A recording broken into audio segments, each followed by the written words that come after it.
जी सत श्री अकाल प्यारे विद्यार्थियों। प्यारे बच्चों, अज असी 11वीं क्लास की पाठ पुस्तक लाजमी पंजाबी 11 ਦੇ ਵਿੱਚ जो लोक कथावां ਹਨ जिन्हों ਨੂੰ ਅਸੀਂ ਮਿੱਥ कथा भी आखते हाँ उस बारे पढ़ांगे। आओ ਅਸੀਂ जानकारी हासिल करते हैं कि लोक कथावां ਦੇ ਵਿੱਚ ਮਿੱਥ कथा की हुंदी है, इसकी जिहड़ी शुरुआत है वो मुੱਢ है कित्थों ਵੱਜਦਾ है। मिथ कथा अंग्रेजी पद मिथ समानांतरी वजों वरत्या गया है। अंग्रेजी ते फ्रांसीसी विच मिथ शब्द लतीनी भाषा राहीं हुंदा होया ग्रीक शब्द मूथस तो आया है, जिसका अर्थ है बोलना, कहानी, कल्पित कहानी आदि। पंजाबी विच इन्हां नूं मिथिहासिक कथावां जां कहाणियां कहा जाता है। मिथ कथावां ਸਾਹਿਤ ਦਾ ਮੁੱਢਲਾ ਰੂਪ ਤੇ ਮਹੱਤਵਪੂਰਨ ਹਿੱਸਾ ਹਨ। ਮਿਥ ਕਥਾ ਅਸਲ ਵਿੱਚ ਇੱਕ ਕਹਾਣੀ ਹੁੰਦੀ ਹੈ। ਮੁੱਢਲੇ ਪੜਾਵਾਂ ਉੱਤੇ ਮਨੁੱਖ ਨੇ ਪ੍ਰਕਿਰਤਿਕ ਵਰਤਾਰਿਆਂ ਬਾਰੇ ਆਪਣੀ ਸਮਝ ਨੂੰ ਕਾਲਪਨਿਕ ਜਾਂ ਕਲਪਨਾਤਮਿਕ, ਜਿਵੇਂ ਅਸੀਂ ਇਮੈਜੀਨੇਸ਼ਨ ਕਰਦੇ ਹਾਂ, ਕਲਪਨਾ ਕਰਦੇ ਹਾਂ, ਕਹਾਣੀਏ ਦੇ ਰੂਪ ਵਿੱਚ ਪੇਸ਼ ਕੀਤਾ, ਜਿਨ੍ਹਾਂ ਨੂੰ ਅਸੀਂ ਮਿੱਥ ਕਥਾਵਾਂ ਦੇ ਰੂਪ ਵਿੱਚ ਮੰਨਦੇ ਹਾਂ। ਕਿ ਮਿੱਥ ਲਓ ਵੀ ਇੱਕ ਰਾਜਕੁਮਾਰ ਸੀ, ਮੰਨ ਲਓ ਕਿ ਇੱਕ ਰਾਜਕੁਮਾਰੀ ਸੀ, ਮੰਨ ਲਓ ਕਿ ਬਹੁਤ ਵੱਡਾ ਰਾਖਸ਼ ਹੁੰਦਾ ਸੀ, ਮੰਨ ਲਓ ਸਵਰਗ 'ਚੋਂ ਪਰੀਆਂ ਆ ਗਈਆਂ। ਮੰਨ ਲੈਣ ਤੋਂ ਭਾਵ ਹੁੰਦਾ ਮਿੱਥ ਲਓ ਵੀ ਮਿੱਥੀ ਹੋਈ ਬਣਾਈ ਹੋਈ ਜੀਵਨ ਦੀਆਂ ਸੱਚਾਈਆਂ ਜਿਨ੍ਹਾਂ ਦੇ ਵਿੱਚੋਂ ਉਜਾਗਰ ਹੁੰਦੀਆਂ ਹੋਣ, ਐਸੀ ਕਥਾ। ਮੁੱਢਲੇ ਮਨੁੱਖ ਨੇ ਬੇਜਾਨ ਪ੍ਰਕਿਰਤਿਕ ਵਸਤਾਂ, ਜੀਵ ਜੰਤੂਆਂ ਅਤੇ ਫੁੱਲ ਬੂਟਿਆਂ ਨੂੰ ਜਾਨਦਾਰ ਮਨੁੱਖਾਂ ਵਾਂਗ ਸਮਝਦੇ ਹੋਏ ਇਹਨਾਂ ਨੂੰ ਆਪਣੇ ਕਥਾ ਸੰਸਾਰ ਦਾ ਅੰਗ ਬਣਾਇਆ। ਜਿਵੇਂ ਨੇ ਕਿਹਾ ਵੀ ਉਹ ਰੁੱਖ ਬੋਲ ਪਿਆ, ਫੁੱਲ ਬੋਲ ਪਿਆ, ਖੂਹ ਦੇ ਵਿੱਚੋਂ ਕੋਈ ਆਵਾਜ਼ ਆਈ ਜਾਂ ਆਕਾਸ਼ਬਾਣੀ ਹੋਈ, ਇਹ ਬੇਟਾ ਸਾਰੀਆਂ ਚੀਜ਼ਾਂ ਪੁਰਾਣੀਆਂ ਜਿਹੜੀਆਂ ਮਿੱਥ ਕਥਾਵਾਂ ਨੇ ਉਹਨਾਂ ਦੇ ਵਿੱਚ ਪ੍ਰਬਲ ਹਨ। ਮਨੁੱਖ ਨੇ ਆਪਣੀ ਕਲਪਨਾ, ਸੁਪਨਿਆਂ, ਇੱਛਾਵਾਂ ਅਤੇ ਡਰਾਂ ਨੂੰ ਵੱਖ-ਵੱਖ ਪ੍ਰਕਾਰ ਦੇ ਮਨੁੱਖੀ ਪਾਤਰਾਂ ਜਿਵੇਂ ਦੇਵੀ ਦੇਵਤੇ, ਜਿੰਨ, ਪਰੀਆਂ, ਭੂਤਾਂ, ਪ੍ਰੇਤਾਂ ਦੇ ਰੂਪ ਵਿੱਚ ਚਿਤਰਿਆ ਹੈ। ਇਸ ਤਰ੍ਹਾਂ ਇਹ ਮਿੱਥ ਕਥਾਵਾਂ ਘਟਨਾਵਾਂ ਦੀ ਅਸਲ ਵਾਸਤਵਿਕਤਾ ਨੂੰ ਭਾਵੇਂ ਪੇਸ਼ ਨਾ ਕਰਦੀਆਂ ਹੋਣ, ਪਰ ਇਹ ਉਸ ਵੇਲੇ ਦੇ ਮਨੁੱਖ ਦੇ ਜੀਵਨ ਬਾਰੇ ਸਮਝ ਅਤੇ ਸੂਝ ਨੂੰ ਜ਼ਰੂਰ ਪੇਸ਼ ਕਰਦੀਆਂ ਹਨ। ਮਿੱਥ ਵਿੱਚ ਦੱਸੀ ਕਹਾਣੀ ਦੀ ਘਟਨਾ ਬੀਜ ਰੂਪ ਵਿੱਚ ਪੂਰਵ ਇਤਿਹਾਸਕ ਕਾਲ ਵਿੱਚ ਕਦੇ ਨਾ ਕਦੇ ਵਾਪਰੀ ਵੀ ਹੋ ਸਕਦੀ ਹੈ ਅਤੇ ਨਹੀਂ ਵੀ, ਪਰ ਸਮਾਂ ਬੀਤਣ ਨਾਲ ਇਸ ਕਹਾਣੀ ਵਿੱਚ ਬਹੁਤ ਕੁਝ ਮਿੱਥਿਆ ਜੁੜ ਜਾਂਦਾ ਹੈ। ਆਮ ਤੌਰ 'ਤੇ ਮਿੱਥ ਕਥਾ ਕਿਸੇ ਦੇਵ ਪੁਰਖ ਨਾਲ ਜੁੜੀ ਹੁੰਦੀ ਹੈ। ਮਿੱਥ ਦੇ ਵੇਰਵਿਆਂ ਵਿੱਚ ਉਸ ਜਾਤੀ ਦੀਆਂ ਰਹੁ ਰੀਤਾਂ, ਸੰਸਕਾਰਾਂ ਅਤੇ ਧਾਰਮਿਕ ਸੰਸਥਾਵਾਂ ਦਾ ਵਿਖਿਆਨ ਹੁੰਦਾ ਹੈ। ਇਸੇ ਲਈ ਮਿੱਥ ਕਥਾਵਾਂ ਸ਼ਰਧਾ ਵੀ ਜਗਾਉਂਦੀਆਂ ਹਨ ਅਤੇ ਜਾਤੀ ਵਿਸ਼ੇਸ਼ ਅਤੇ ਧਾਰਮਿਕ ਵਿਸ਼ਵਾਸਾਂ ਦਾ ਅਨਿੱਖੜਵਾਂ ਅੰਗ ਵੀ ਬਣ ਜਾਂਦੀਆਂ ਹਨ। ਪੰਜਾਬੀ ਕਥਾ ਸਾਹਿਤ ਮਿੱਥ ਕਥਾਵਾਂ ਨਾਲ ਭਰਪੂਰ ਹੈ। ਇਸ ਨਾਲ ਇਸ ਪਾਠ ਪੁਸਤਕ ਲਈ ਇਸ ਭੰਡਾਰ ਵਿੱਚੋਂ ਵੰਨਗੀ ਹਿੱਤ 2 ਮਿੱਥ ਕਥਾਵਾਂ ਚੁਣੀਆਂ ਗਈਆਂ ਹਨ, ਪ੍ਰਹਿਲਾਦ ਭਗਤ ਅਤੇ ਨਲ ਦਮਯੰਤੀ। ਪ੍ਰਹਿਲਾਦ ਭਗਤ ਕਥਾ ਦਾ ਮੁੱਖ ਪਾਤਰ ਪ੍ਰਹਿਲਾਦ ਇੱਕ ਬਾਲਕ ਹੈ ਜੋ ਕਿ ਨੇਕੀ ਦਾ ਪ੍ਰਤੀਕ ਹੈ। ਇਸ ਵਿੱਚ ਵਿਰੋਧੀ ਅਤੇ ਬੁਰਾਈ ਜਾਂ ਬਦੀ ਦਾ ਪ੍ਰਤੀਕ ਪ੍ਰਹਿਲਾਦ ਦਾ ਪਿਤਾ ਹਰਨਾਕਸ਼ ਹੈ। ਅਨੇਕਾਂ ਕਠਿਨਾਈਆਂ ਅਤੇ ਵਿਰੋਧਾਂ ਦੇ ਬਾਵਜੂਦ ਅੰਤ ਵਿੱਚ ਪ੍ਰਹਿਲਾਦ ਦੀ ਜਿੱਤ ਹੁੰਦੀ ਹੈ। ਇਹ ਕਥਾ ਇੰਨੀ ਹਰਮਨ ਪਿਆਰੀ ਹੋਈ ਹੈ ਕਿ ਇਸ ਦਾ ਹਵਾਲਾ ਗੁਰੂ ਸਾਹਿਬਾਨਾਂ, ਭਗਤਾਂ ਅਤੇ ਕਵੀਆਂ ਨੇ ਆਪਣੀਆਂ ਰਚਨਾਵਾਂ ਵਿੱਚ ਵੀ ਦਿੱਤਾ ਹੈ। ਭਾਈ ਗੁਰਦਾਸ ਜੀ ਨੇ ਇਸ ਬਾਰੇ ਹੇਠ ਲਿਖੀ ਪੌੜੀ ਲਿਖੀ ਹੈ। ਘਰ ਹਰਨਾਕਸ਼ ਦੈਂਤ ਦੇ ਕਲਰ ਕਬ ਭਗਤ ਪ੍ਰਹਿਲਾਦ, ਪੜਨ ਪਠਾਇਆ ਚਾਟ ਸਾਲ ਪਾਂਧੈ, ਚਿਤ ਹੋਆ ਅਹਿਲਾਦ, ਜੈ ਜੈਕਾਰ ਕਰਨ ਬ੍ਰਹਮਾਦ। ਹੁਣ ਇਹ ਭਾਈ ਗੁਰਦਾਸ ਜੀ ਦੀ ਰਚਨਾ ਦੇ ਵਿੱਚ ਵੀ ਇਸ ਕਹਾਣੀ ਦੇ, ਇਸ ਮਿੱਥ ਕਥਾ ਦੇ ਜੋ ਪ੍ਰਮਾਣ ਮਿਲਦੇ ਹਨ। ਇਸੇ ਤਰ੍ਹਾਂ ਨਲ ਅਤੇ ਦਮਯੰਤੀ ਦੀ ਪ੍ਰਾਚੀਨ ਮਿੱਥ ਕਥਾ ਹੈ। ਇਸ ਦਾ ਜ਼ਿਕਰ ਮਹਾਭਾਰਤ ਵਿੱਚ ਆਉਂਦਾ ਹੈ। ਜਦੋਂ ਯੁਧਿਸ਼ਠਰ ਜੂਏ ਵਿੱਚ ਸਭ ਕੁਝ ਹਾਰ ਕੇ ਉਦਾਸ ਨਿਰਾਸ਼ ਹੋ ਜਾਂਦਾ ਹੈ ਤਾਂ ਬ੍ਰਹਿਦਸਵ ਦਾ ਪਾਤਰ ਉਸ ਨੂੰ ਇਹ ਕਥਾ ਸੁਣਾ ਕੇ ਉਸ ਦਾ ਧੀਰਜ ਬਣਾਉਂਦਾ ਹੈ। ਇਸ ਕਥਾ ਵਿੱਚ ਨਲ ਤੇ ਦਮਯੰਤੀ ਅਨੇਕਾਂ ਦੁੱਖ ਕੱਟਦੇ ਹਨ, ਔਖੀਆਂ ਪ੍ਰਸਥਿਤੀਆਂ ਵਿੱਚ ਪੈਂਦੇ ਹਨ, ਵਿਛੜਦੇ ਹਨ, ਪਰ ਅੰਤ ਨੂੰ ਇਕੱਠੇ ਹੋ ਜਾਂਦੇ ਹਨ। ਉਹਨਾਂ ਦਾ ਪਰਸਪਰ ਪ੍ਰੇਮ ਤੇ ਵਿਸ਼ਵਾਸ ਅਡਿੱਗ ਰਹਿੰਦਾ ਹੈ, ਸਾਹਸ ਬਣਿਆ ਰਹਿੰਦਾ ਹੈ। ਇਸ ਮਿੱਥ ਕਥਾ ਵਿੱਚ ਮਨੁੱਖੀ ਗੁਣਾਂ ਅਤੇ ਚੰਗਿਆਈਆਂ ਦੀ ਜਿੱਤ ਦਰਸਾਈ ਗਈ ਹੈ। ਆਓ ਅਸੀਂ ਮਿੱਥ ਕਥਾਵਾਂ ਦੇ ਵਿੱਚੋਂ ਜੋ ਸਾਡੀ ਪਹਿਲੀ ਮਿੱਥ ਕਥਾ ਹੈ ਪ੍ਰਹਿਲਾਦ ਭਗਤ, ਤੁਹਾਡੇ ਨਾਲ ਸਾਂਝੀ ਕਰਦੇ ਹਾਂ। ਪ੍ਰਹਿਲਾਦ ਮਿੱਥ ਕਥਾ ਦਾ ਪਾਤਰ ਇੱਕ ਬਾਲਕ ਹੈ ਜੋ ਨੇਕੀ ਦਾ ਪ੍ਰਤੀਕ ਹੈ। ਇਹ ਹਰਨਾਕਸ਼ ਦਾ ਪੁੱਤਰ ਹੈ ਜੋ ਬਦੀ ਦਾ ਪ੍ਰਤੀਕ ਹੈ। ਬੈਕੁੰਠ ਜਾਂ ਸਵਰਗ ਵਿੱਚ ਹਰਨਾਕਸ਼ ਤੇ ਪ੍ਰਨਾਕਸ਼ ਦੋ ਭਰਾ ਰਹਿੰਦੇ ਸਨ। ਦੇਵਤਿਆਂ ਦੇ ਸਰਾਪ ਕਾਰਨ ਇਹਨਾਂ ਨੂੰ ਬੈਕੁੰਠ ਵਿੱਚੋਂ ਨਿਕਲਣਾ ਪਿਆ। ਪ੍ਰਨਾਕਸ਼ ਦੀ ਮੌਤ ਹੋ ਗਈ। ਹਰਨਾਕਸ਼ ਧਰਤੀ 'ਤੇ ਰਾਜ ਕਰਨ ਲੱਗ ਪਿਆ। ਉਸ ਨੇ ਮੌਤ 'ਤੇ ਕਾਬੂ ਪਾਉਣ ਲਈ ਹਿਮਾਲਿਆ ਪਰਬਤ 'ਤੇ ਜਾ ਕੇ ਬਹੁਤ ਤਪੱਸਿਆ ਕੀਤੀ। ਇਸ ਤਪੱਸਿਆ ਦੇ ਫਲ ਸਰੂਪ ਜਦੋਂ ਪ੍ਰਮਾਤਮਾ ਪ੍ਰਗਟ ਹੋਇਆ ਤਾਂ ਉਸ ਨੇ ਰੱਬ ਤੋਂ ਇਹ ਵਰ ਮੰਗੇ। ਪਹਿਲਾ ਵਰ ਸੀ, ਮੈਂ ਨਾ ਦਿਨ ਨੂੰ ਮਰਾਂ ਨਾ ਰਾਤ ਨੂੰ ਮਰਾਂ। ਦੂਸਰਾ ਵਰ ਸੀ, ਮੈਂ ਨਾ ਅੰਦਰ ਮਰਾਂ ਨਾ ਬਾਹਰ ਮਰਾਂ। ਤੀਸਰਾ ਵਰ ਸੀ, ਮੈਂ ਨਾ ਧਰਤੀ 'ਤੇ ਮਰਾਂ ਨਾ ਆਕਾਸ਼ 'ਤੇ ਮਰਾਂ। ਮੈਂ ਨਾ ਬਿਮਾਰੀ ਨਾਲ ਮਰਾਂ ਨਾ ਹਥਿਆਰ ਨਾਲ ਮਰਾਂ। ਪੰਜਵਾਂ ਵਰ ਸੀ, ਮੈਂ ਨਾ ਮਨੁੱਖ ਤੋਂ ਮਰਾਂ ਨਾ ਪਸ਼ੂ ਤੋਂ ਮਰਾਂ। ਪਰਮਾਤਮਾ ਨੇ ਇਹ ਵਰ ਦਿੱਤੇ। ਹਰਨਾਕਸ਼ ਬੇਖੌਫ ਹੋ ਕੇ ਰਾਜ ਕਰਨ ਲੱਗਾ। ਹੰਕਾਰ ਵਿੱਚ ਆ ਕੇ ਲੋਕਾਂ 'ਤੇ ਜ਼ੁਲਮ ਕਰਨ ਲੱਗਾ ਅਤੇ ਪਰਮਾਤਮਾ ਦੀ ਥਾਂ ਕਹਿੰਦਾ ਮੇਰਾ ਨਾਮ ਜਪੋ। ਹਰਨਾਕਸ਼ ਦੇ ਘਰ ਇੱਕ ਪੁੱਤਰ ਨੇ ਜਨਮ ਲਿਆ ਜਿਸ ਦਾ ਨਾਂ ਪ੍ਰਹਿਲਾਦ ਰੱਖਿਆ ਗਿਆ। ਜਦੋਂ ਉਸ ਨੂੰ ਪੜ੍ਹਨ ਲਈ ਪਾਠਸ਼ਾਲਾ ਭੇਜਿਆ ਤਾਂ ਪਾਂਧੇ ਨੇ ਹਰਨਾਕਸ਼ ਦਾ ਨਾਂ ਜਪਣ ਲਈ ਕਿਹਾ, ਪਰ ਪ੍ਰਹਿਲਾਦ ਪਰਮਾਤਮਾ ਨੂੰ ਹਰਨਾਕਸ਼ ਤੋਂ ਵੱਡਾ ਮੰਨਦਾ ਸੀ ਅਤੇ ਉਹ ਪਰਮਾਤਮਾ ਦਾ ਨਾਂ ਜਪਦਾ ਸੀ। ਪਾਂਧੇ ਨੇ ਹਰਨਾਕਸ਼ ਕੋਲ ਸ਼ਿਕਾਇਤ ਕੀਤੀ। ਹਰਨਾਕਸ਼ ਨੇ ਜਦ ਪ੍ਰਹਿਲਾਦ ਨੂੰ ਪੁੱਛਿਆ ਤਾਂ ਉਸ ਨੇ ਕਿਹਾ ਕਿ ਪਰਮਾਤਮਾ ਹੀ ਸਰਬ ਸ਼ਕਤੀਮਾਨ ਹੈ, ਉਸ ਨੇ ਸਾਰੀ ਦੁਨੀਆ ਪੈਦਾ ਕੀਤੀ ਹੈ। ਹਰਨਾਕਸ਼ ਨੂੰ ਬਹੁਤ ਗੁੱਸਾ ਆਇਆ।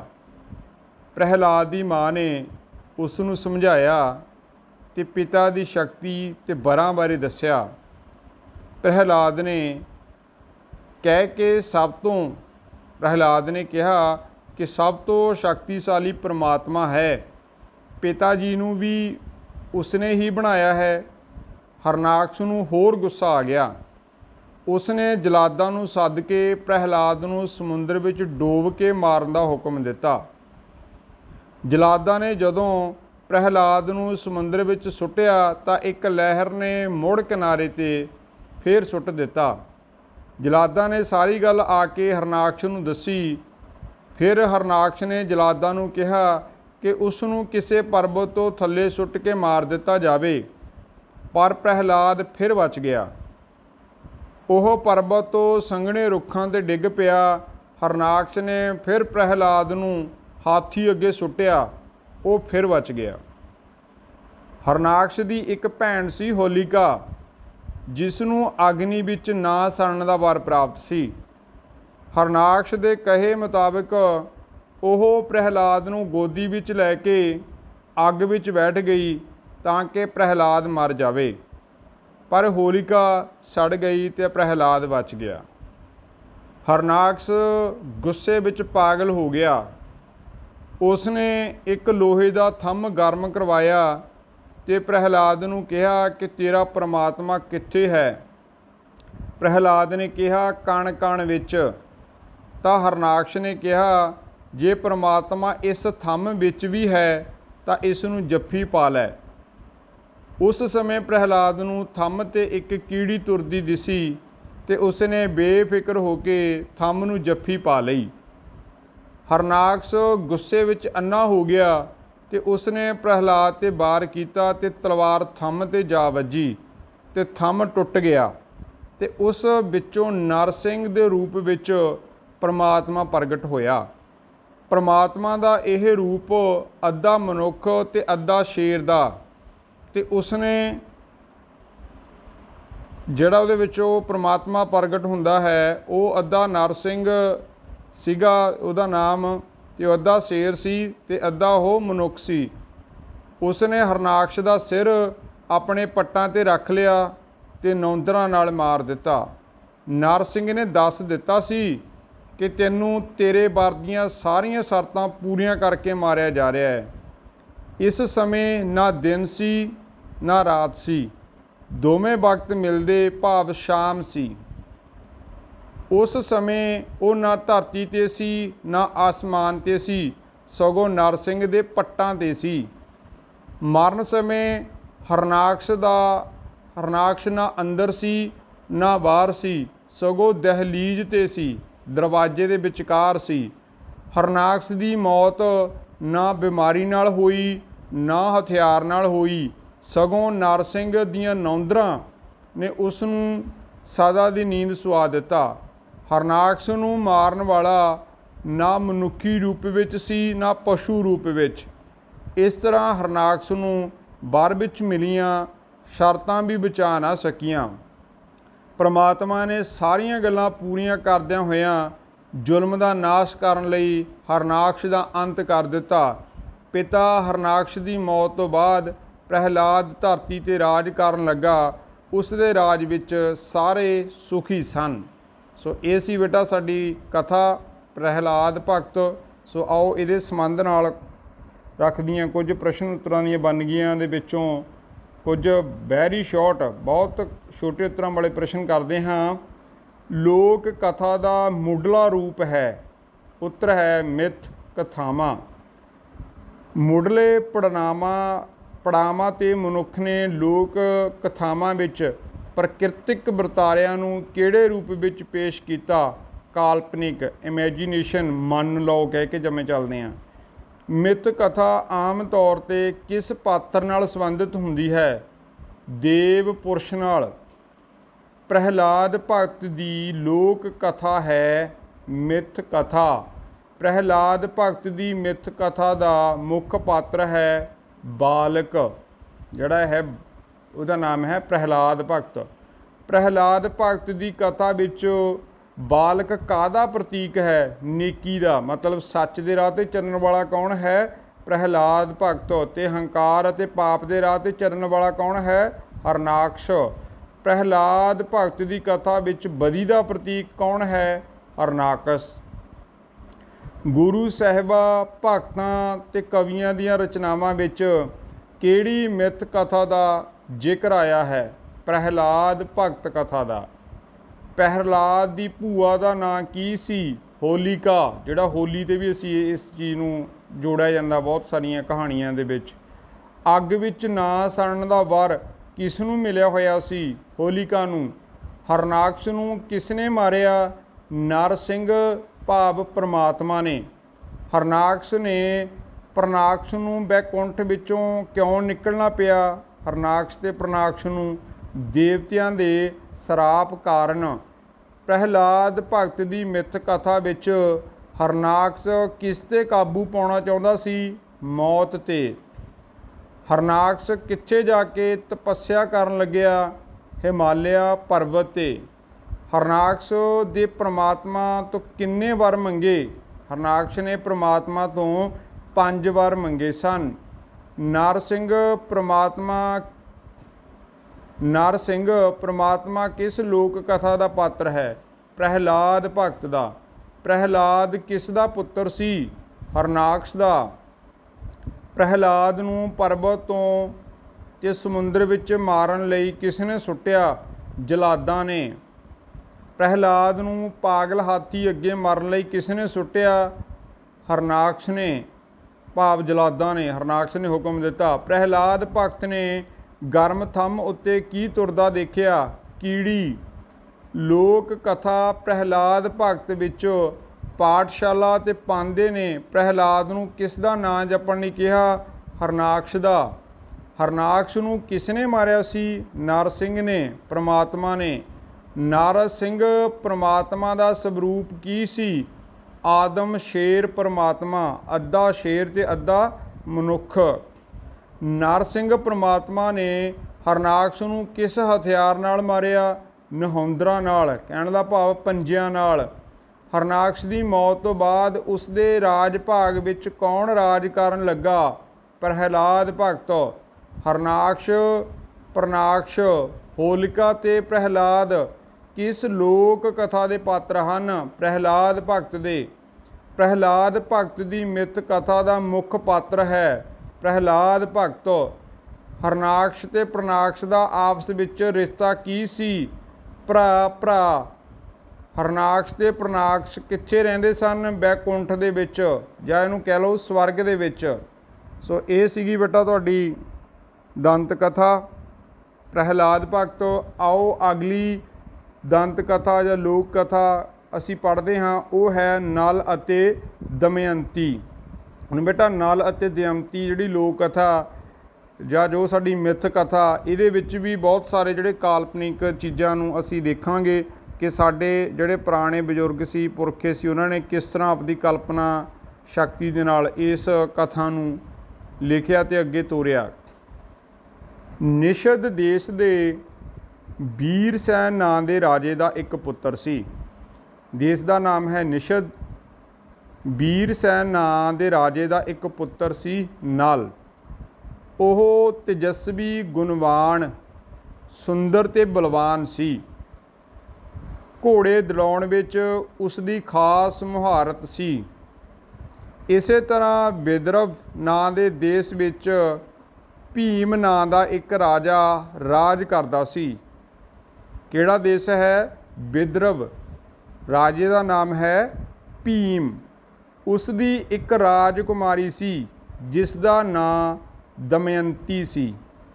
ਉਹ ਰੂਪਮਤੀ, ਬੁੱਧੀਮਾਨ ਅਤੇ ਹੋਰ ਅਨੇਕਾਂ ਗੁਣਾਂ ਦਾ ਜਾਂ ਅਨੇਕਾਂ ਗੁਣਾਂ ਦੀ ਮਾਲਕ ਸੀ।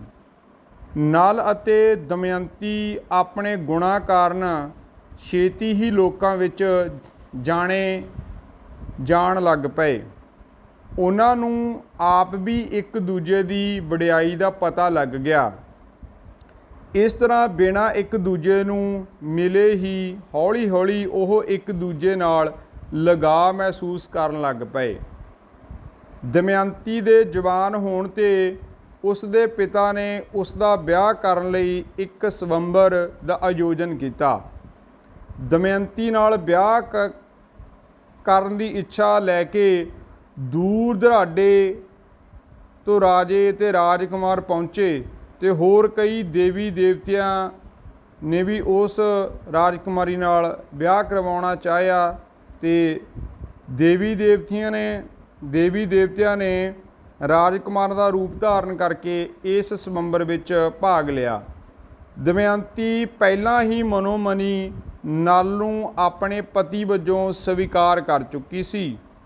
ਅਚੰਭਾ ਇਹ ਹੋਇਆ ਕਿ ਜਦੋਂ ਸਵੰਬਰ ਸਮੇਂ ਉਹ ਰਾਜੇ ਨਲ ਨੂੰ ਪਛਾਣਨ ਦੀ ਕੋਸ਼ਿਸ਼ ਕਰਨ ਲੱਗੀ ਤਾਂ ਉਸ ਨੂੰ ਇੱਕ ਨਹੀਂ ਕਈ ਰਾਜੇ ਨਲ ਉੱਥੇ ਬੈਠੇ ਦਿਖਾਈ ਦਿੱਤੇ। ਕਈ ਦੇਵਤਿਆਂ ਨੇ ਰਾਜੇ ਨਲ ਦਾ ਰੂਪ ਧਾਰਨ ਕੀਤਾ ਹੋਇਆ ਸੀ, ਪਰ ਜਦੋਂ ਉਹਨੇ ਬਹੁਤ ਧਿਆਨ ਨਾਲ ਇਕਾਗਰ ਚਿੱਤ ਹੋ ਕੇ ਵੇਖਿਆ ਤਾਂ ਉਸ ਨੂੰ ਅਸਲੀ ਨਲ ਲੱਭਣ ਵਿੱਚ ਔਖ ਨਾ ਹੋਈ। ਉਸਨੇ ਵੇਖਿਆ ਕਿ ਦੇਵਤਿਆਂ ਦੇ ਸਰੀਰ ਉੱਪਰ ਮੁੜਕੇ ਦੀ ਕੋਈ ਬੂੰਦ ਨਹੀਂ ਸੀ। ਉਹਨਾਂ ਦੀਆਂ ਪਲਕਾਂ ਵੀ ਨਹੀਂ ਸਨ ਝਪਕਦੀਆਂ, ਉਹਨਾਂ ਦੇ ਪੈਰ ਵੀ ਧਰਤੀ ਨੂੰ ਨਹੀਂ ਸੀ ਛੂੰਹਦੇ ਅਤੇ ਨਾ ਹੀ ਉਹਨਾਂ ਦਾ ਕੋਈ ਪਰਛਾਵਾਂ ਸੀ। ਹੁਣ ਦੇਖੋ ਇੱਥੋਂ ਦੀ ਬੁੱਧੀ ਨੇ ਕੰਮ ਕੀਤਾ ਅਤੇ ਉਹ ਪਹਿਚਾਣ ਕਰ ਗਈ ਕਿ ਇਹਨਾਂ ਦੇ ਵਿੱਚੋਂ ਨਲ ਕੌਣ ਹੈ। ਦਮਯੰਤੀ ਨੇ ਵਰਮਾਲਾ ਨਲ ਦੇ ਗਲ ਵਿੱਚ ਪਾ ਦਿੱਤੀ। ਸਾਰਿਆਂ ਨੇ ਉਸ ਦੀ ਚੋਣ ਉੱਤੇ ਖੁਸ਼ੀ ਪ੍ਰਗਟ ਕੀਤੀ। ਦੇਵਤਿਆਂ ਨੇ ਵੀ ਆਸ਼ੀਰਵਾਦ ਦਿੱਤੇ। ਵਿਆਹ ਤੋਂ ਬਾਅਦ ਨਲ ਅਤੇ ਦਮਯੰਤੀ ਦੋਵੇਂ ਖੁਸ਼ੀ ਰਹਿਣ ਲੱਗੇ। ਉਹਨਾਂ ਦੇ ਘਰ ਇੱਕ ਲੜਕੇ ਅਤੇ ਇੱਕ ਲੜਕੀ ਨੇ ਜਨਮ ਲਿਆ। ਪਰ ਕਲਯੁਗ ਤੋਂ ਉਹਨਾਂ ਦੀ ਖੁਸ਼ੀ ਬਰਦਾਸ਼ਤ ਨਾ ਹੋਈ। ਉਸਨੇ ਰੰਗ ਵਿੱਚ ਭੰਗ ਪਾਉਣ ਦੀ ਸੋਚੀ। ਉਸਨੇ ਕਿਹਾ ਕਿ ਮੈਂ ਨਲ ਅੰਦਰ ਨਿਵਾਸ ਕਰਾਂਗਾ ਅਤੇ ਆਪਣੀ ਚਾਲ ਚੱਲ ਕੇ ਉਸ ਨੂੰ ਰਾਜ ਭਾਗ ਤੋਂ ਵਾਂਝਾ ਕਰ ਦੇਵਾਂਗਾ। ਫਿਰ ਉਸ ਨੂੰ ਦਮਯੰਤ ਵੀ ਪਿਆਰ ਨਹੀਂ ਕਰੇਗੀ। ਸਮਾਂ ਪਾ ਕੇ ਰਾਜਾ ਨਲ ਦੇ ਮਨ ਵਿੱਚ ਜੂਆ ਖੇਡਣ ਦਾ ਭੂਤ ਸਵਾਰ ਹੋ ਗਿਆ ਅਤੇ ਉਹ ਆਪਣੇ ਛੋਟੇ ਭਰਾ ਪੁਸ਼ਕਰ ਦੇ ਨਾਲ ਜੂਆ ਖੇਡਣ ਲੱਗ ਪਿਆ। ਕਲਯੁਗ ਦੇ ਪ੍ਰਭਾਵ ਸਦਕਾ ਨਲ ਜੂਏ ਵਿੱਚ ਹਾਰਦਾ ਚਲਾ ਗਿਆ ਅਤੇ ਪੁਸ਼ਕਰ ਜਿੱਤਦਾ ਚਲਾ ਗਿਆ। ਜਦੋਂ ਦਮਯੰਤੀ ਨੂੰ ਇਸ ਭਾਣੇ ਦਾ ਪਤਾ ਲੱਗਾ ਤਾਂ ਉਸਨੇ ਨਲ ਨੂੰ ਹੋਰ ਜੂਆ ਖੇਡਣ ਤੋਂ ਰੋਕਣ ਦੀ ਕੋਸ਼ਿਸ਼ ਕੀਤੀ, ਪਰ ਨਲ ਦੇ ਮਨ ਦੀ ਹਾਲਤ ਅਜਿਹੀ ਸੀ ਕਿ ਉਹ ਇਸ ਸਮੇਂ ਕਿਸੇ ਚੰਗੀ ਸਲਾਹ ਨੂੰ ਸੁਣ ਨਹੀਂ ਸੀ ਰਿਹਾ। ਦਮਯੰਤੀ ਨੇ ਆਉਣ ਵਾਲੇ ਮਾੜੇ ਸਮੇਂ ਦਾ ਅਨੁਮਾਨ ਕਰਕੇ ਆਪਣੇ ਦੋਵੇਂ ਬੱਚਿਆਂ ਨੂੰ ਆਪਣੇ ਪਿਤਾ ਕੋਲ ਭੇਜ ਦਿੱਤਾ। ਹੁਣ ਨਲ ਆਪਣਾ ਸਭ ਕੁਝ ਜੂਏ ਵਿੱਚ ਹਾਰ ਚੁੱਕਾ ਸੀ। ਬਸ ਉਹ ਆਪ ਸੀ ਅਤੇ ਇੱਕ ਦਮਯੰਤੀ। ਦੋਹਾਂ ਕੋਲ ਇੱਕ ਇੱਕ ਬਸਤਰ ਸੀ। ਪੁਸ਼ਕਰ ਨੇ ਨਲ ਦਾ ਰਾਜ ਜਿੱਤਣ ਪਿੱਛੋਂ ਜਨਤਾ ਨੂੰ ਹੁਕਮ ਕਰ ਦਿੱਤਾ ਕਿ ਨਲ ਅਤੇ ਦਮਯੰਤੀ ਨੂੰ ਕਿਸੇ ਤਰ੍ਹਾਂ ਦੀ ਸਹਾਇਤਾ ਨਾ ਦਿੱਤੀ ਜਾਵੇ, ਇੱਥੋਂ ਤੱਕ ਕਿ ਅੰਨ ਪਾਣੀ ਵੀ ਨਾ ਦਿੱਤਾ ਜਾਵੇ। ਨਲ ਆਪਣਾ ਰਾਜ ਛੱਡ ਕੇ ਜੰਗਲ ਜਾਣ ਲਈ ਤੁਰ ਪਿਆ ਤਾਂ ਦਮਯੰਤੀ ਵੀ ਉਸ ਦੇ ਨਾਲ ਤੁਰ ਪਈ। ਨਲ ਨੇ ਉਸ ਨੂੰ ਆਪਣੇ ਨਾਲ ਆਉਣ ਤੋਂ ਰੋਕਦਿਆਂ ਕਿਹਾ ਕਿ ਉਹ ਆਪਣੇ ਪਿਤਾ ਕੋਲ ਚਲੀ ਜਾਵੇ। ਜੰਗਲ ਵਿੱਚ ਰਹਿਣਾ ਬੜਾ ਕਠਿਨ ਹੋਵੇਗਾ। ਰਸਤੇ ਵਿੱਚ ਅਨੇਕਾਂ ਔਕੜਾਂ ਆਉਣਗੀਆਂ। ਇਸ ਲਈ ਚੰਗਾ ਹੈ ਕਿ ਉਹ ਇਸ ਔਕੜ ਦੀ ਘੜੀ ਆਪਣੇ ਪਿਤਾ ਕੋਲ ਜਾ ਕੇ ਰਹੇ। ਅੱਗੋਂ ਦਮਯੰਤੀ ਨੇ ਕਿਹਾ ਕਿ ਉਹਨਾਂ ਦੋਹਾਂ ਨੇ ਵਿਆਹ ਸਮੇਂ ਦੁੱਖ ਸੁੱਖ ਵਿੱਚ ਇਕੱਠਿਆਂ ਰਹਿਣ ਦਾ ਪ੍ਰਣ ਲਿਆ ਸੀ। ਇਸ ਲਈ ਉਹ ਵੀ ਹਰ ਹਾਲ ਨਲ ਦੇ ਨਾਲ ਹੀ ਰਹੇਗੀ। ਉਹ ਕਦੋਂ ਵੀ ਆਪਣੇ ਪਤੀ ਨਲ ਤੋਂ ਜੁਦਾਈ ਬਰਦਾਸ਼ਤ ਨਹੀਂ ਕਰ ਸਕੇਗੀ। ਅੰਤ ਦੋਵੇਂ ਜੰਗਲ ਨੂੰ ਤੁਰ ਪਏ। ਨਲ ਅਤੇ ਦਮਯੰਤੀ ਕਈ ਦਿਨਾਂ ਤੱਕ ਭੁੱਖੇ ਭਾਣੇ ਰਹੇ। ਸਫ਼ਰ ਦੀ ਥਕਾਵਟ ਨੇ ਉਹਨਾਂ ਨੂੰ ਹਾਲੋਂ ਬੇਹਾਲ ਕਰ ਦਿੱਤਾ। ਇੱਕ ਸ਼ਾਮ ਉਹ ਇੱਕ ਧਰਮਸ਼ਾਲਾ ਦੇ ਨੇੜੇ ਠਹਿਰੇ ਹੋਏ ਸਨ। ਬਹੁਤ ਜ਼ਿਆਦਾ ਥਕਾਵਟ ਕਾਰਨ ਦਮਯੰਤੀ ਘੂਕ ਸੌਂ ਗਈ, ਪਰ ਚਿੰਤਾ ਕਰਕੇ ਰਾਜੇ ਨਲ ਨੂੰ ਨੀਂਦ ਨਾ ਆਈ। ਰਾਜਾ ਨਲ ਸੋਚਣ ਲੱਗਾ ਕਿ ਉਸ ਨਾਲ ਰਹਿੰਦਿਆਂ ਦਮਯੰਤੀ ਨੂੰ ਪਤਾ ਨਹੀਂ ਹੋਰ ਕਿਹੜੇ ਦੁੱਖ ਝੱਲਣੇ ਪੈਣਗੇ। ਨਾਲ ਹੀ ਉਸ ਦੇ ਮਨ ਵਿੱਚ ਇਹ ਵਿਚਾਰ ਆਇਆ ਕਿ ਜੇ ਉਹ ਦਮਯੰਤੀ ਨੂੰ ਸੁੱਤੀ ਨੂੰ ਛੱਡ ਗਿਆ ਤਾਂ ਉਹ ਉਸ ਨੂੰ ਬੇਵਫਾ ਸਮਝੇਗੀ। ਕਾਫੀ ਸੋਚ ਵਿਚਾਰ ਕਰਨ ਤੋਂ ਬਾਅਦ ਨਲ ਤੇ ਦਮਯੰਤੀ ਨੂੰ ਸੁੱਤੀ ਪਈ ਛੱਡ ਕੇ ਇਕੱਲੇ ਤੁਰ ਜਾਣ ਦੀ ਸਕੀਮ ਲਾਈ ਜਾਂ ਇਕੱਲੇ ਤੁਰ ਜਾਣਾ ਹੀ ਬਿਹਤਰ ਸਮਝਿਆ। ਸਵੇਰ ਹੋਣ 'ਤੇ ਜਦੋਂ ਦਮਯੰਤੀ ਦੀ ਜਾਗ ਖੁੱਲ੍ਹੀ ਤਾਂ ਆਪਣੇ ਨਾਲ ਰਾਜਾ ਨਲ ਨੂੰ ਵੇਖ ਕੇ ਉਸ ਦਾ ਮਨ ਤਰਾਟ ਹੋ ਗਿਆ। ਉਹ ਬਾਵਲੀ ਹੋ ਗਈ।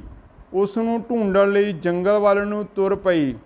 ਉਹ ਅੰਤਾਂ ਦਾ ਬਿਰਲਾਪ ਕਰਦੀ ਹੋਈ ਰਾਜਾ ਨਲ ਨੂੰ ਪੁਕਾਰਦੀ, ਕਦੇ ਉੱਚੀ ਉੱਚੀ ਬੋਲ ਕੇ ਰਾਜਾ ਨਲ ਬਾਰੇ ਪੁੱਛਦੀ ਅਤੇ ਕਦੇ ਆਪਣੇ ਆਪ ਨੂੰ ਕੋਸਦੀ।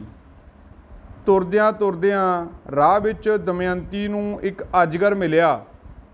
ਉਸਨੇ ਦਮਯੰਤੀ ਨੂੰ ਪੈਰਾਂ ਵੱਲੋਂ ਨਿਗਲਣਾ ਸ਼ੁਰੂ ਕਰ ਲਿਆ। ਉਸ ਸਮੇਂ ਉੱਥੇ ਇੱਕ ਸ਼ਿਕਾਰੀ ਆਇਆ ਜਿਸ ਨੇ ਤਲਵਾਰ ਨਾਲ ਅਜਗਰ ਨੂੰ ਮਾਰ ਕੇ ਦਮਯੰਤੀ ਦੀ ਜਾਨ ਬਚਾਈ। ਦਮਯੰਤੀ ਦੀ ਵਿਪਤਾ ਉੱਥੇ ਹੀ ਖਤਮ ਨਾ ਹੋਈ। ਸ਼ਿਕਾਰੀ ਦੇ ਮਨ ਵਿੱਚ ਦਮਯੰਤੀ ਪ੍ਰਤੀ ਮੌਤ ਭਾਵਨਾ ਪੈਦਾ ਹੋ ਗਈ। ਉੱਚੇ ਆਚਰਣ ਵਾਲੀ ਦਮਯੰਤੀ ਵਿੱਚ ਅਥਾਹ ਸ਼ਕਤੀ ਪੈਦਾ ਹੋ ਗਈ ਤਾਂ ਉਸਨੇ ਸ਼ਿਕਾਰੀ ਨੂੰ ਮਾਰ ਮੁਕਾਇਆ। ਰਾਜਾ ਨਲ ਦੀ ਭਾਲ ਵਿੱਚ ਦਮਯੰਤੀ ਰੋਂਦੀ ਕਰਲਾਉਂਦੀ ਜੰਗਲ ਵਿੱਚ ਭਟਕਦੀ ਰਹੀ। ਜੰਗਲ ਵਿੱਚ ਉਸ ਨੂੰ ਰਿਸ਼ੀ ਮੁਨੀ ਮਿਲੇ ਤੇ ਉਹਨਾਂ ਉਸ ਦਾ ਧੀਰਜ ਬਣਾਉਣ ਦੀ ਕੋਸ਼ਿਸ਼ ਕੀਤੀ। ਅੰਤ ਉਹ ਕਾਫਲੇ ਨਾਲ ਰਲ ਕੇ ਚਿੰਦੀ ਰਾਜ ਦੀ ਰਾਜਧਾਨੀ ਪਹੁੰਚ ਗਈ। ਇੱਥੋਂ ਦੀ ਰਾਜਮਾਤਾ ਦਮਯੰਤੀ ਦੀ ਮਾਸੀ ਸੀ। ਉਸ ਨੇ ਹੀ ਦਮਯੰਤੀ ਨੂੰ ਉਸਦੇ ਪਿਤਾ ਕੋਲ ਪਹੁੰਚਾਇਆ। ਦਮਯੰਤੀ ਦੇ ਪਿਤਾ ਨੇ ਰਾਜੇ ਨਲ ਦੀ ਭਾਲ ਲਈ ਰਾਜ ਦਰਬਾਰ ਦੇ ਬ੍ਰਾਹਮਣਾਂ ਨੂੰ 4 ਚੁਪੇਰੇ ਭੇਜ ਦਿੱਤਾ। ਉਧਰ ਰਾਜਾ ਨਲ ਅਨੇਕਾਂ ਕਸ਼ਟ ਝੱਲਦਾ ਹੋਇਆ ਰਾਜਾ ਰਿਤੂਪਰਣ ਕੋਲ ਪੁੱਜਾ। ਰਾਜਾ ਨਲ ਘੋੜੇ ਦੌੜਾਉਣ ਦਾ ਮਾਹਿਰ ਸੀ ਤੇ ਉਹ ਭੇਸ਼ ਵਟਾ ਕੇ ਘੋੜਿਆਂ ਦੇ ਵਾਹਕ ਵਜੋਂ ਨੌਕਰੀ ਕਰਨ ਲੱਗਾ। ਇਸ ਦੌਰਾਨ ਇੱਕ ਦਿਨ ਰਾਜਾ ਭੀਮ ਦੇ ਦਰਬਾਰ ਦਾ ਇੱਕ ਬ੍ਰਾਹਮਣ ਰਾਜਾ ਰਿਤੂਪਰਣ ਕੋਲ ਆਇਆ। ਰਾਜਾ ਨਲ ਜੋ ਉੱਥੇ ਘੋੜਿਆਂ ਦੇ ਵਾਹਕ ਦੇ ਭੇਸ਼ ਵਿੱਚ ਰਹਿੰਦਾ ਸੀ ਉਸ ਨਾਲ ਗੱਲ ਕਰਨ ਲੱਗਾ ਤਾਂ ਉਸ ਨੂੰ ਸ਼ੱਕ ਪੈ ਗਿਆ ਕਿ ਇਹ ਰਾਜਾ ਨਲ ਹੈ। ਉਸ ਨੇ ਵਾਪਸ ਆ ਕੇ ਉਸ ਦਾ ਹੁਲੀਆ ਦਮਯੰਤੀ ਨੂੰ ਦੱਸ ਦਿੱਤਾ। ਦਮਯੰਤੀ ਨੇ ਰਾਜਾ ਨਲ ਨੂੰ ਮਿਲਣ ਤੇ ਉਸ ਦੇ ਰਾਜਾ ਨਲ ਹੋਣ ਬਾਰੇ ਪੂਰੀ ਤਸੱਲੀ ਕਰਨ ਲਈ ਸਵੰਬਰ ਦਾ ਐਲਾਨ ਕੀਤਾ। ਇਸ ਸਵੰਬਰ ਵਿੱਚ ਪਹੁੰਚਣ ਲਈ ਕੇਵਲ 1 ਦਿਨ ਦਾ ਸਮਾਂ ਦਿੱਤਾ ਗਿਆ ਸੀ। ਇਸ ਨੇ ਸਵੰਬਰ ਦਾ ਸੁਨੇਹਾ ਕੇਵਲ ਰਾਜਾ ਰਿਤੂਪਰਣ ਨੂੰ ਹੀ ਭੇਜਿਆ। ਰਿਤੂਪਰਣ ਬੜਾ ਹੈਰਾਨ ਹੋਇਆ ਕਿਉਂਕਿ ਸਵੰਬਰ ਵਿੱਚ ਪਹੁੰਚਣ ਲਈ ਸਮਾਂ ਕੇਵਲ 1 ਦਿਨ ਦੀ ਸੀ। ਰਾਜਾ ਨਲ ਨੇ ਰਿਤੂਪਰਣ ਨੂੰ ਕਿਹਾ ਉਹ ਫਿਕਰ ਨਾ ਕਰੇ, ਉਹ ਰਿਤੂਪਰਣ ਨੂੰ ਸਵੰਬਰ ਵਿੱਚ ਠੀਕ ਸਮੇਂ ਪਹੁੰਚਾ ਦੇਵੇਗਾ। ਅਸਲ ਵਿੱਚ ਦਮਯੰਤੀ ਨੇ ਇਹ ਸਵੰਬਰ ਰਾਜਾ ਨਲ ਦੀ ਪਹਿਚਾਣ ਕਰਨ ਲਈ ਰੱਖਿਆ ਸੀ ਕਿਉਂਕਿ ਉਸ ਨੂੰ ਪਤਾ ਸੀ ਕਿ ਨਲ ਹੀ ਇੰਨੀ ਦੂਰ ਇੰਨੇ ਥੋੜ੍ਹੇ ਸਮੇਂ ਵਿੱਚ ਘੋੜਿਆਂ ਨੂੰ ਭਜਾ ਕੇ ਲਿਆ ਸਕਦਾ ਹੈ। ਜਦੋਂ ਰਾਜਾ ਰਿਤੂਪਰਣ ਨੇ ਰਾਜਾ ਨਲ ਨੂੰ ਇੰਨੇ ਤੇਜ਼ ਘੋੜੇ ਦੌੜਾਉਂਦੇ ਦੇਖਿਆ ਤਾਂ ਉਸ ਨੇ ਕਿਹਾ ਉਹ ਮੈਨੂੰ ਵੀ ਘੋੜੇ ਦੌੜਾਉਣ ਦੀ ਕਲਾ ਸਿਖਾ ਦੇਵੇ। ਮੈਂ ਉਸ ਨੂੰ ਜੂਆ ਖੇਡਣ ਦਾ ਕਲਾ ਸਿਖਾਵਾਂਗਾ ਜਾਂ ਜੂਆ ਖੇਡਣ ਦੀ ਕਲਾ ਸਿਖਾਵਾਂਗਾ। ਰਿਤੂਪਰਣ ਜੂਆ ਖੇਡਣ ਦਾ ਬਹੁਤ ਮਾਹਿਰ ਸੀ। ਰਿਤੂਪਰਣ ਨੇ ਨਲ ਨੂੰ ਜੂਏ ਦੇ ਤੇ ਨਲ ਨੇ ਰਿਤੂਪਰਣ ਨੂੰ ਘੋੜੇ ਦੌੜਾਉਣ ਦੇ ਭੇਤ ਦੱਸੇ। ਅਖੀਰ ਸਮੇਂ ਰਿਤੂਪਰਣ ਨੇ ਅਤੇ ਰਾਜਾ ਨਲ ਜੋ ਉਸ ਵੇਲੇ ਵਾਹਕ ਦੇ ਰੂਪ ਵਿੱਚ ਸੀ ਰਾਜਾ ਭੀਮ ਦੀ ਨਗਰੀ ਪੁੱਜ ਗਏ। ਉੱਥੇ ਰਾਜਾ ਨਲ ਨੂੰ ਕੋਈ ਪਛਾਣ ਨਾ ਸਕਿਆ। ਇੱਥੇ ਦਮਯੰਤੀ ਨਾ ਇੱਕ ਦਾਸੀ ਰਾਹੀਂ ਰਾਜਾ ਨਲ ਨਾਲ ਸੰਪਰਕ ਕੀਤਾ। ਰਾਜਾ ਨਲ ਦਮਯੰਤੀ ਦੇ ਸਵੰਬਰ ਰਚਣ 'ਤੇ ਬੜਾ ਦੁਖੀ ਸੀ, ਪਰ ਜਦੋਂ ਉਸ ਨੂੰ ਪਤਾ ਲੱਗਾ ਕਿ ਦਮਯੰਤੀ ਨੇ ਇਹ ਸਾਰੀ ਯੋਜਨਾ ਉਸ ਨੂੰ ਲੱਭਣ ਲਈ ਬਣਾਈ ਸੀ ਤਾਂ ਉਸ ਦੇ ਸ਼ੱਕ ਦੂਰ ਹੋ ਗਏ। ਰਾਜਾ ਨਲ ਦੇ ਦਮਯੰਤੀ ਅਤੇ ਬੱਚਿਆਂ ਨਾਲ ਪੁਨਰ ਮੇਲ ਹੋਣ 'ਤੇ ਸਾਰੇ ਬੜੇ ਖੁਸ਼ ਹੋਏ। ਇਸ ਖੁਸ਼ੀ ਵਿੱਚ ਰਾਜਾ ਭੀਮ ਨੇ ਕਈ ਸਮਾਗਮ ਕੀਤੇ। ਕੁਝ ਸਮੇਂ ਪਿੱਛੋਂ ਰਾਜਾ ਨਲ ਆਪਣੇ ਭਰਾ ਪੁਸ਼ਕਰ ਕੋਲ ਗਿਆ ਅਤੇ ਉਸ ਨੂੰ ਮੁੜ ਜੂਆ ਖੇਡਣ ਲਈ ਵੰਗਾਰਿਆ। ਜੂਏ ਦੀ ਨਵੀਂ ਸਿੱਖੀ ਕਲਾ ਕਾਰਨ ਉਸ ਨੇ ਪੁਸ਼ਕਰ ਤੋਂ ਨਾ ਕੇਵਲ ਆਪਣਾ ਹਾਰਿਆ ਹੋਇਆ ਰਾਜ ਭਾਗ ਮੁੜ ਜਿੱਤ ਲਿਆ, ਸਗੋਂ ਪੁਸ਼ਕਰ ਦਾ ਵੀ ਸਾਰਾ ਰਾਜ ਹਾਸਲ ਕਰ ਲਿਆ। ਪਰ ਰਾਜਾ ਨਲ ਪੁਸ਼ਕਰ ਵਾਂਗ ਦੁਸ਼ਟ ਨਹੀਂ ਸੀ। ਉਸ ਨੇ ਸੱਜਣਤਾ ਵਿਖਾਉਂਦੇ ਹੋਏ ਪੁਸ਼ਕਰ ਨੂੰ ਉਸ ਦਾ ਰਾਜ ਵਾਪਸ ਕਰ ਦਿੱਤਾ। इस पिछों सारे खुशी खुशी रहन लग पे। दमयंती अते नाल दा प्यार इन्ने दुखां कष्टां विचों लंघ के सगों होर भी वध गया सी। सो ये सी बेटा नाल अते दमयंती दी मिथ कथा। आओ इस मिथ कथा नाल जिहड़े कुछ साडे महत्वपूर्ण वैरी शॉर्ट प्रश्न ने उन्हां नूं झात पाउने हां उन्हां दे उपर। नल दे पिता दा नां की सी? वीर सैन। राजा वीर सैन किस देश दा राजा सी? निषद। नल दी किस काम विच खास मुहारत सी? घोड़े दौड़ाउण विच। दमयंती किस दी पुत्री सी? राजा भीम दी। राजा भीम किस देश दा राजा सी? विदर्भ। नल अते दमयंती दी खुशी किस तो बर्दाश्त नहीं हुई? कलयुग तो। नल दे भरा दा नाम की सी? पुष्कर। राजा नल किस नूं जुए विच सब कुछ हार गया? पुष्कर नूं। चेंदी दी राजमाता दमयंती दी की लगदी सी? मासी। राजा नल दा राज किस ने जित लिया सी? पुष्कर ने। दमयंती दे पिता ने राजे नल नूं लभण लई किन्हां नूं चपेरे भेजिया? ब्राह्मणां नूं। राजा नल कष्ट झलदा होया कित्थे पुज्जा? राजे पुष्कर कोल। राजा नल कष्ट झलदा होया कित्थे पुज्जा? राजे रितुपर्ण कोल। पुष्कर कोल बेटा गलत निकल गया, राजे रितुपर्ण कोल पहुंचया। रितुपर्ण नूं किस खेड विच खास मुहारत सी? जुआ खेडण विच।